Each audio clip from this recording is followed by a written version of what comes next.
Now, once you get past the shock of seeing this moment that was kept secret from most of the world, this type of prisoner transfer that we usually only see fictionalized in movies and television, there are so many details from that Taliban tape to unpack, and we're going to do it with the help of Chris Voss. He's the former lead international kidnapping negotiator for the FBI, and he's now the CEO of the Black Swan Group, a private negotiating group. Chris, thanks for being here. So a senior defense official tells us that 2 proof-of-life videos in recent months led to concern at the Pentagon that Bergdahl's health was deteriorating.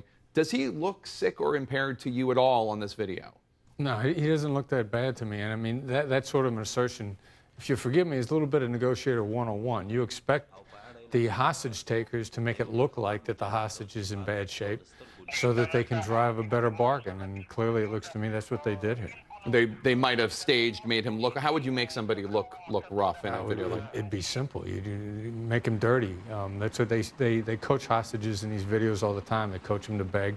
They put a tremendous amount of effort into these videos. They coach them in advance. They shoot them several times. They produce them. Talk about body language here. What can you glean from this video about what might be happening in Sergeant Bergdahl's head and the heads of his captors? Anything? Well, I think the sergeant looks like he doesn't believe this is going on. I mean, this is pretty typical. Hostage takers tell hostages quite often they're going to be released when they're not. So most of the time, the hostage never really realizes they're free till they've been in the hands of friendlies, if you will, back on our side for a while. So it's mostly disbelief, anxiety. He's tremendously afraid that this is actually not happening. That's what I see on his face. There was one thing in this video that did surprise you, and that's the bag that Bergdahl has. Why? Right. Well, I'm surprised that he got as far as he did without having that bag checked. There's every reason to believe that the Taliban wanted this swap to go through because it was such a great deal for them.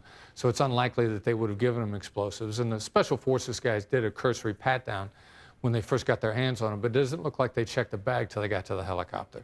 What's the reason that the Taliban might release this video? Obviously, they did so. They thought the propaganda would help them. Why? Oh, they love it. For them, this makes them, and the people that they want to appeal to in their part of the world, they think this makes them look fantastic. This is publicity that they couldn't otherwise buy. They send an American away in a lone helicopter that comes into their territory, and they compare that to their people, 5 of them getting a hero's welcome. I mean, that's great PR for them. I think they absolutely love it. You said this was a great deal for the Taliban. I know you're not a political guy per se, but you think that the swap was not necessarily a good one? I would have been embarrassed to make this deal as a hostage negotiator. 5 for 1 at all. I can't see how this was a good deal for us. And on top of that, from what I understand, they named the people that they wanted, and it's also been reported that they refused to talk if the deal wasn't made. To me, that's embarrassing. All right, Chris Voss, thank you so much. Appreciate it.